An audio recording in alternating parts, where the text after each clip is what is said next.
If you are a filmmaker, it is likely that at some point in your career you are going to get a rejection or negative review of your work.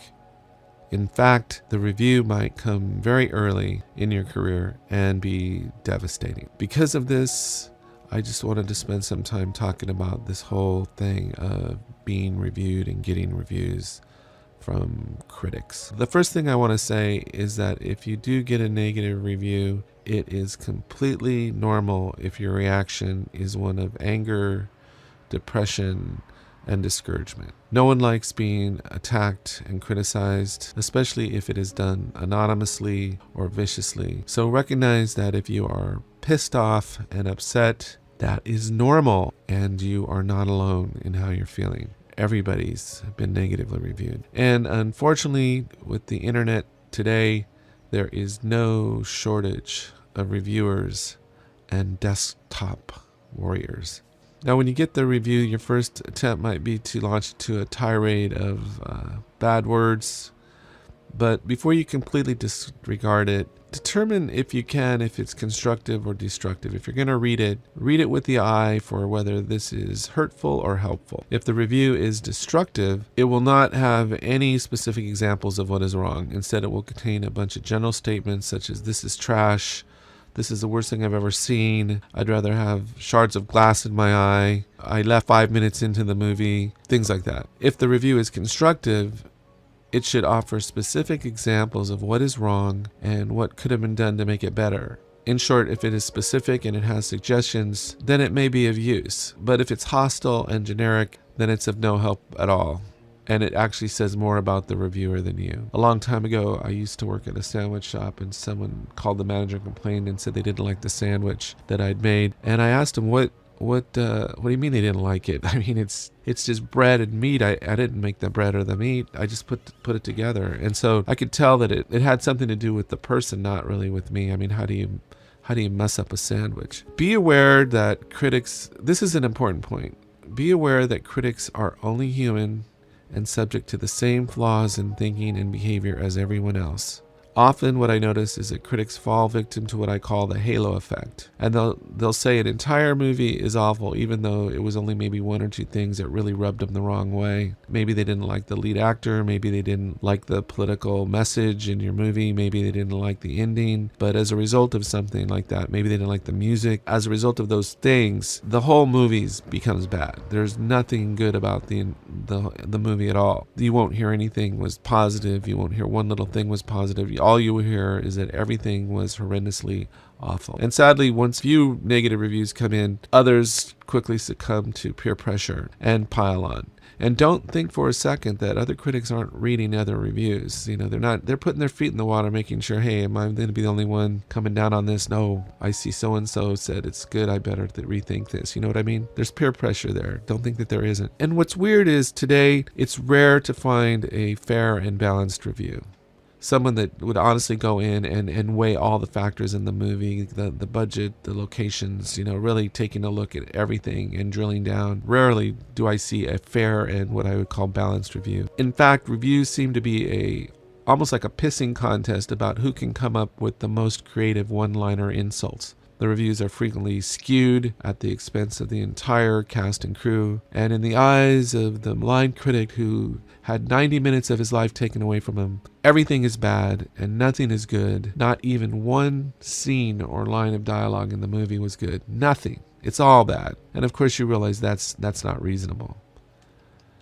If a review is constructive, if you happen to find one that is constructive, you should be gracious about it. Take it under advisement. Don't let it go to your head. I mean, just see if it seems valid to you what the criticism was, and then next time, try not to repeat the mistake. Everyone is entitled to their opinion, and it is a proven fact that you're not going to be able to please everybody, so you shouldn't even try to. In fact, you should be, in my opinion, you should be making the movie for yourself. You can only strive to do better in the future. That's it. But remember, you have to take the good with the bad, and what I mean with that is that you should only accept generic praise with the same level of skepticism that you accept generic criticism. In other words, If someone goes, hey, that was a great movie, that might make you feel good, but it doesn't really help you improve your work because they're not really being specific. It's just a generic, hey, you did a good job there. But what did you do? What did you do right? You don't really know. So you're just doing everything at the same level. Just as you are probably not doing everything wrong, you most certainly have areas where you can improve. And only the director knows probably what those areas were. All the people on the inside know, we actually could have lit this a little bit better. We could have done this a little bit better. But they got 100%, so they're like, there's nothing more. That's it. That's as good as it gets. But everybody knows you can improve. This is especially true given what's involved with making a film. There's so many elements and layers involved. If a review is destructive, let it go. You shouldn't even be reading. Stop reading it. It's a fire with no escape. There is no path for redemption, and dwelling on it can serve no purpose. And given the unhelpful nature of many reviews, it is completely understandable why some filmmakers don't even read them at all. And certainly there's wisdom in that. With all this said, negative reviews still hurt.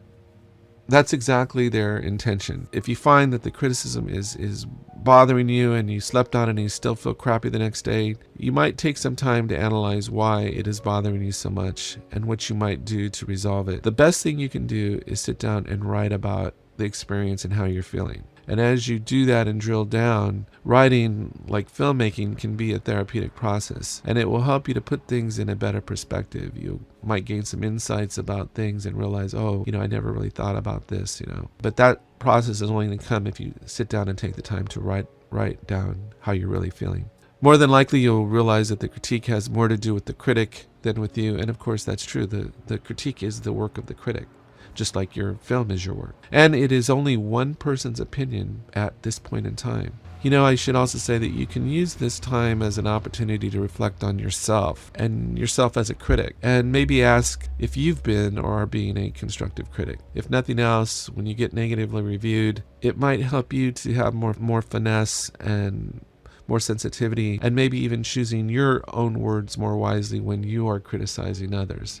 In other words, you don't want to be a hypocrite and say, this guy's being a jerk reviewing my work, and then turn around and do the same thing to someone else. Finally, you must know that it is often the case that bad things have to happen so good things can arise and follow. I honestly believe this is some kind of universal principle. It's not just that good things can come out of bad, it's that the bad thing had to happen for the good thing to happen. It's never easy to get slammed for your work, but often out of this experience, something good will come. Maybe the entire incident will become a spark for you to really push yourself to go to the next level. Maybe someone reads what the critic says and puts in a negative review slamming that person. Maybe the bad press leads to an opportunity that wouldn't have happened otherwise. You just never know. But no matter what, let the critic be the one who is sour and unforgiving. Don't be that person. You might not find much solace in this, but when you create a film and release it into the world, it is no longer yours and takes on a life of its own. Critics might not like it, even maybe a lot of people may not like it, but your film is not attached to them. It's attached to the world. Your film is not attached to these spheres of negative influence that these critics have created. Several fine films have never received acclaim they deserve, while other excellent films received negative reviews when they first came out. Time will be the true test, not the reviews of the critic. The truth is, if your film has a positive theme but is negatively reviewed, the review will be what doesn't age well, and it will eventually come across as bitter and small-minded. You might think of it this way. When you make a movie, it is similar to raising children. You do the best you can with what you have, but ultimately your children grow up and go their own way. And even though they haven't done anything wrong, per se, some people just may not like them. Is that your fault? Is that your children's fault? Or are your children simply blank screens upon which others project their own psychological issues?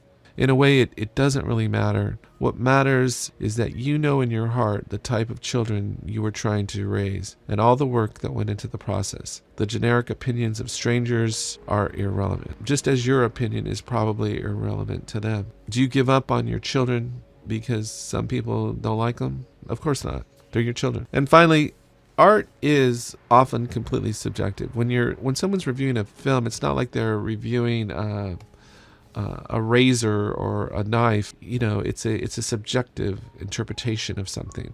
There can be standards. You can say there can be standards. It is in the eyes of the beholder. It is quite common for people to either love or hate a movie or a piece of art. This doesn't make your film bad or wrong. Some people hate broccoli. Would you say then that broccoli is bad? Of course not. It's subjective. There's no right or wrong. In the end, being unfairly criticized is part of the price you must pay for making films, or creating any art for that matter. It comes with the territory. If you look at some of the greatest films ever made, they are not without their critics. It doesn't take any heart or skill to tear something down, but it takes a great deal of heart, if not skill, to make a film, even one that is not well received.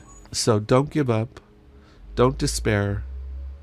Pursue your filmmaking passion with grace and humility. The only person you really have to make happy is yourself, and in many ways, that is the ultimate challenge in life. None of what I've said today should be taken to mean that there is no such thing as a movie you don't like, or that your work can't use improvement. The main point is that many reviews simply aren't helpful, and they aren't trying to be. So the burden is unfortunately on you to decide which reviews are helpful and which ones aren't. But even doing that is unpleasant because you've got to read them in the first place. This is why it is completely understandable why some filmmakers don't read the reviews at all. Most are simply not helpful. And with destructive reviews and those who write them, it goes way beyond that. They are meant to be hurtful and say more about the temperament of the reviewer than anything else. And finally, I'll say this. In filmmaking, it is the irony of ironies that even so-called bad movies can still be fun to watch, while some so-called great movies can be too disturbing to ever see again. So in a sense, the good is bad and the bad is good. But don't give up. Don't be discouraged. Don't let the haters bring you down. If you have in your heart a story that you want to tell it. Anyway, I hope you found this helpful. I want you to take care and have a great day, and I'll talk to you later.